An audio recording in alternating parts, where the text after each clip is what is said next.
Like a hen who gathers her brood under her wing, so Jesus promises to save us today, tomorrow, and on the next to move on. And he did. You know, there's an old children's fable called The Little Red Hen that relates to a hen who cares for her brood, her flock, her little chicks. Have you heard that fable before? Did your mother read that one to you? It's a wonderful fable to which I would love to read the whole thing, but it kind of goes like this. Once there was a little red hen who went about her business scratching the barnyard floor in her pickety-peckety manner. And when she found a delicious fat grub or bug, she would give out a cluck, cluck, cluck and give that tasty tidbit to her chickies. It went on to where she found something that she thought was a bug, and when she scratched at it and looked more closely, she determined that it wasn't a bug, it was a seed, a special seed. It was a wheat seed. And she began to imagine what it would be like if she planted it, watched it grow, harvested it, and baked it into a lovely, delicious loaf of bread. It's a children's fable, remember that. So she pondered what it would take, and she knew the labor would be, well, pretty significant. So she reached out to her trusted friends that she thought were trusted. She reached out to the pig, she reached out to the cat, and she reached out to the rat. And each one she asked, "Will you help me plant this seed?" The pig said, "Not I." The cat said, "Not I." And the rat said, "Not I." So the little red hen said, "I will," and she did. As she continues through the summer months, hunting, gathering for her little chicks, she admires the progress of this seed that is now beginning to sprout up and grow taller and taller and taller. The time has come where we can now enjoy what we have done, she says. So she says, now we must harvest it. But yet that will take effort, that will take work. So she went back to the pig, to the cat, and to the rat, and she asked each of them, "Will you help me harvest this wheat?" The pig said, "Not I." The cat said, "Not I." And the rat said, "Not I." And the little red hen said, "But I will." And she did. She took that wheat, put it into that nice flour, that mill, and it was so heavy, she knew that she needed help to take it to the baker so that it could be baked into a nice piece of tasty bread. So she asked the pig, the cat, and the rat with the same response, "Not I." And the little red hen said, "I will," and she did. After the baker hands her the loaf, she takes it back to her brood, and the aroma of that bread was so delicious, hanging in the wind, that now all of a sudden she has new friends with the pig, the cat, and the rat. And she asked each of them, "Who will help me eat this bread?" To which all were emphatic, saying, "I will." And to that extent, the little red hen said, "No, you won't. I will." Do you think that Jesus is like that hen who begs us under his wing to protect us and to guide us and to nourish us? Sometimes we look for those morsels in our lives, looking for a sense of replenishment and a sense of necessary growth and enrichment. And yes, we would like to admire that the hen looks over us and we are just the little chickies that receive that wonderful distribution of grace and mercy. We dare not think of the hen hiding her face from us so that we cannot be seen or protected or taken care of.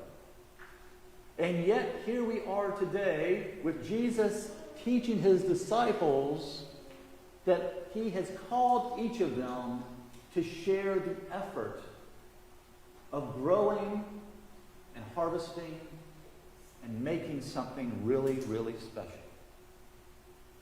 He is in the city of cities. He is in Jerusalem. And you can hear the lament of Christ as he is before these elders, these ecclesiastical authorities of the church. And you can just hear the messaging that throughout the years I have called you time and time again to share the good news so that people could be fed, not just physically, but spiritually. Maybe it was some were too idle and some were too lazy and some were too fat, to where they were so secure in all that they had that they didn't need the Messiah. They only imagined what would happen if the Messiah came. And therefore they missed the opportunities. When Jesus asked them, will you help me plant? Will you help me harvest? Will you help me thresh? Will you help me bring the bread of life to my people? You can just hear that in his voice. His disciples are hearing this, and especially the words to where Jesus says, this I bring you today, tomorrow, and on the third day I will move on. What does Jesus mean by that? If you were a disciple of Christ and you were hearing that message, first of all, you can pick up on his tenor that he is pretty disgruntled about those who did not share the work of spreading the good news. There could have been some frustration, especially when Jesus goes out and says, Jerusalem, Jerusalem, will you come and harvest? And nobody would. And so he said, I will. And he did. Jesus is the bearer of good news, but the wonderful thing about a Christian, which is what we are called to be, is that we are called to not only receive the blessings of that wonderful life-giving bread that which he gives us at the Eucharist within the Word of God, but he wants us to join him in the disbursement of it to those in need. Who are those in need, you may be asking, as I am? Who are those people? The people that do not know Christ, the people who know Christ but do not heed Christ, and perhaps there are those that are the true believers that say, we have heard, we have believed, and we are doing. Are we sharing the Word of God with people that are near us and far away? And how does that go along? Well, it's pretty much as the hen has modeled for each of us. We go about our day pecking at the floor, looking for that opportunity. And when we find it, there is surprise. When we find something that has great promise and opportunity. The thing that we have before us is the church and what it offers into the world. What we have here, dearly beloved, in God's body, in his blood, in the Word of God, gives nourishment like that seed of wheat, and it grows and it flourishes within each of us. God gives us life so that we may give life. The psalmist that we heard is one of asking for the hen to never turn away from us. Christ never turns us away. Never. He's always asking us, will you join me? And what is your response? So please do not be like the pig. Do not be like the cat or the rat. But be the one who says, I will. Be the one who follows Christ wherever he asks you to go. And like a hen who gathers her brood under her wing, so Christ enjoys the promise of salvation that he gives us today, tomorrow, and the next. And God gave us that promise. And he delivers to us today that same good news. That is the good news that he is the Son of God. A lot of people aren't looking for that message. Today is our responsibility to help them find.